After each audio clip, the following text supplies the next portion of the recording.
Alrighty, so it is Tuesday, the promised day in which Trump was to be indicted, arrested, perp-walked, and jailed, awaiting trial. And it appears that he will not be arrested today. We started hearing this earlier this morning from the media saying, oh, well, it looks like the indictment's not going to be ready yet. Now we have the Daily Mail saying it's going to be Wednesday. If you actually read the article, they say, well, it could be Wednesday or Thursday, and this is according to a single anonymous source. At the same time, other anonymous sources are claiming that within the Manhattan DA's office, even though the DA himself is very much in favor of this prosecution, the bureaucrats at the DA, some of them are less enthusiastic about prosecuting Trump because it is such a bad case, and they don't like losing cases. Likely, if this is going to be a losing case, which I don't think it will be, and I'll get to that later, the DA will not prosecute it himself. If he does think it's going to win, he'll put himself in there. We saw this with the Rittenhouse trial. If you remember Binger, you would think that must be, the Rittenhouse trial was the biggest prosecution that community, the biggest trial that community had ever seen. So why was it that the DA himself was not prosecuting the case? And the answer probably is that he wanted to hedge his bets. Yes, he would take credit if Rittenhouse was convicted, but because the case against Rittenhouse was not very good, he wanted to let little Binger take the fall for it, as he did. And now we all remember Binger and that fat slob. I can't remember the other guy's name. We all remember Binger, though. He was the buffoon who prosecuted that terrible case against Rittenhouse and lost. We don't remember, for the most part, who the DA was. I can't tell you his name. Anyway, we might see something similar here in New York, and perhaps the other attorneys in the DA's office don't want this ridiculous case on their record because it would look bad, because it is a pretty ridiculous prosecution from every account that I've heard from different lawyers all around. Now, with that said, if Trump is indicted, I do not think that he will win because he's going to be dealing with a Manhattan jury pool. And a Manhattan jury pool would convict Trump of anything up to and including genocide. So whatever that charge they bring against Trump, he's going to be convicted. But, it's not totally clear. All we've gotten are unconfirmed, unnamed sources, Trump himself saying that Trump is going to be indicted this week. And even Trump's people, when pressed, said, well, we're just basing this off what we're hearing in media reports. So essentially, Trump, by saying he was going to be indicted on Tuesday, he from what we're told, Trump didn't have any special knowledge, even though you would think he would. But his people claim, no, Trump wasn't basing that off of any behind-the-scenes communication. That's just based on what he's heard in media reports. He thinks that he was going to be indicted on Tuesday. And so if that's the case, all we've got are rumors, which does not mean that the rumors are wrong. They very well might be right, but at this point all we have are rumors. And people want to cite the NYPD putting up barricades as a sign that the indictment actually is coming. And that's true. That could be a sign that the indictment is definitely coming. Or it could be the NYPD responding to the rumors and knowing that, hey, this is going to bring people out in the streets. There could be protests. And so, even whether Trump gets indicted or not, either it could be Trump supporters, rioting, just like they did on January 6th, launching an insurrection against the Manhattan District Attorney's Office. Or it could be Trump haters rioting because Trump doesn't get indicted because they were disappointed. And so the NYPD's actions may or may not be an indication of whether or not the indictment's actually coming. But according to the Daily Mail source, which it is the Daily Mail, so take it with a grain of salt, but, there are a lot worse publications, I think, in the world than the Daily Mail, especially when it comes to American news. Daily Mail, you can make fun of them all you want, but I trust them more on American politics than, CNN certainly.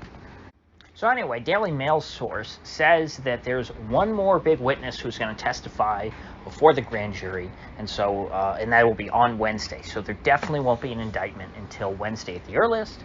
Might also come on Thursday, or who knows, maybe they'll just keep going and they could wait all the way up until next week. Either way, they said that Trump will not be brought to New York and arraigned until next week. He's not going to be in New York this week. But at least we'll have some closure, hopefully, before the end of this week, before Friday night, on whether or not there will be an indictment. And I hope, for my own sake, that this doesn't overlap with Fed Day, because tomorrow is one of the most important Fed days in years. Perhaps the most important since the last financial crisis. I think I know what the Fed is going to do, just so that I'm on record. I think I said this already last week. But I think the Fed is just going to neither hike nor cut. I think that they're just going to leave rates as is. I think that that's Powell's style. But the Fed is not our topic for today, so I'm not going to dwell on that. We'll discuss the Fed tomorrow. Now, another issue about whether or not Trump gets indicted. Because of DeSantis's flub yesterday, and I'm not one of these people clutching my pearls over DeSantis being glib about the prospect of Trump being arrested, because of the porn star stuff. DeSantis would be in better shape at this point if Trump doesn't actually get indicted, because then him playing it off as a joke would seem a little more grounded in hindsight. So DeSantis should be hoping Trump doesn't actually get indicted. If he does get indicted, that just makes DeSantis look bad. Because even DeSantis admitted this is a ridiculous political prosecution. If it were to actually be brought, it's a terrible case, and so therefore DeSantis should be fighting his extradition, which, even if the case law says that DeSantis would fail, again, he's a politician. It would make him look good. Whereas what he said yesterday just makes him look slimy and opportunistic. He smells blood in the water, and so, he's going to try and tear Trump to pieces, kick him while he's down. And for the GOP primary electorate, that's not a good look at all. Even if, you can make the case, well, Trump's worse in that respect, because look how he neglected the January 6thers. Yes, I would say that. So, I'm not offended by DeSantis being glib about Trump's woes. But I'm not the median GOP primary voter, not by a long shot. Trump is still very, very popular amongst the GOP primary electorate. He is by far the favorite to become the GOP nominee in 2024. And so therefore, if you just wallow in his misery and misfortune, you're not going to be viewed by most of the base as an ally. So far this week, going very well for Trump. I think that what would top things off, the cherry on top, would be an actual indictment. And I'm hearing now that they don't even plan to lock Trump up in jail, which, that would have some utility, but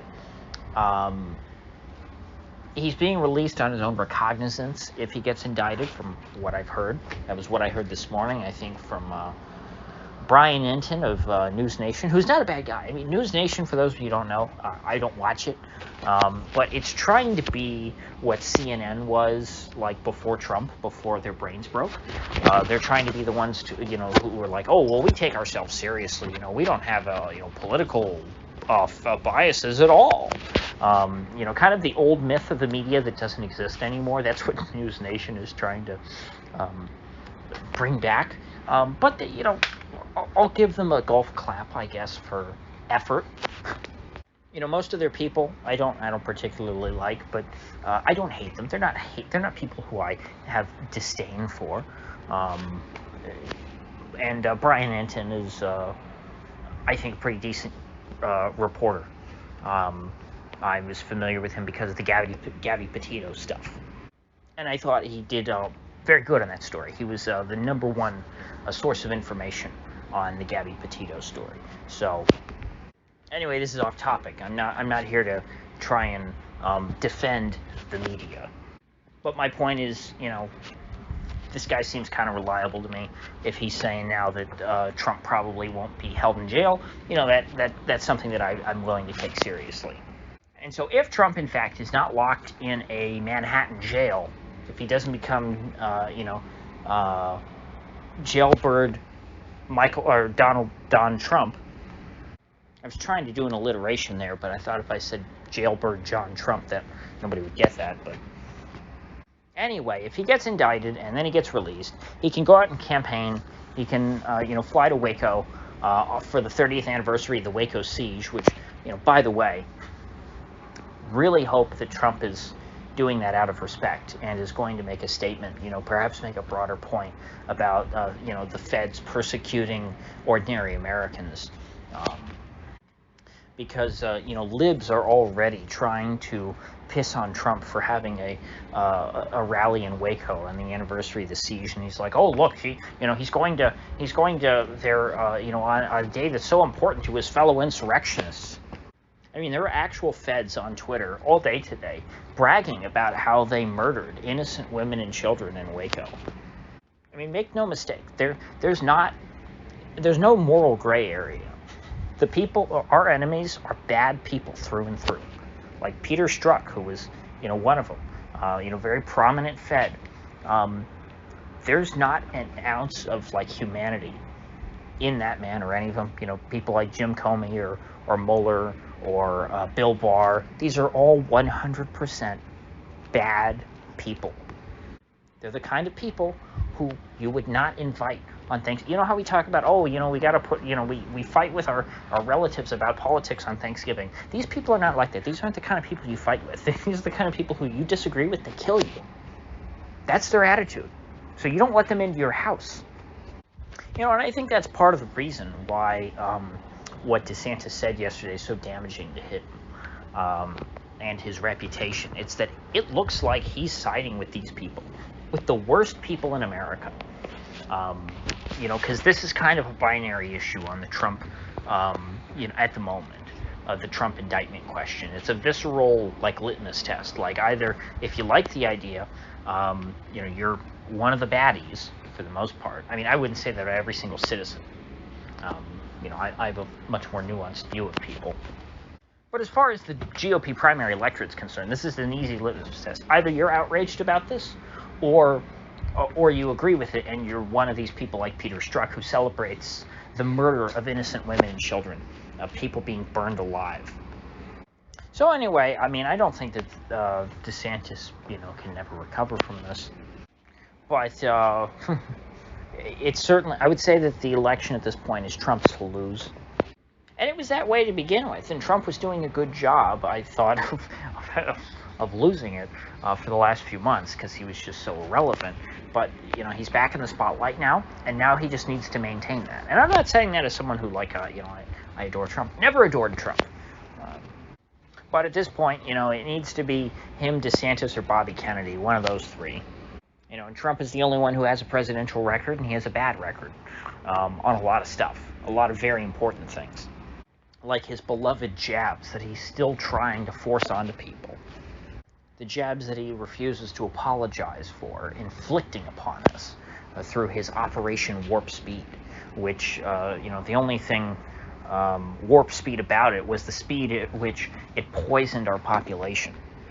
So anyway, there's a lot of exciting things ahead. I mean, I didn't even talk about the financial crisis today. I mentioned the Fed a little bit, but that'll probably be what we're talking about tomorrow. So I will see you folks back here then.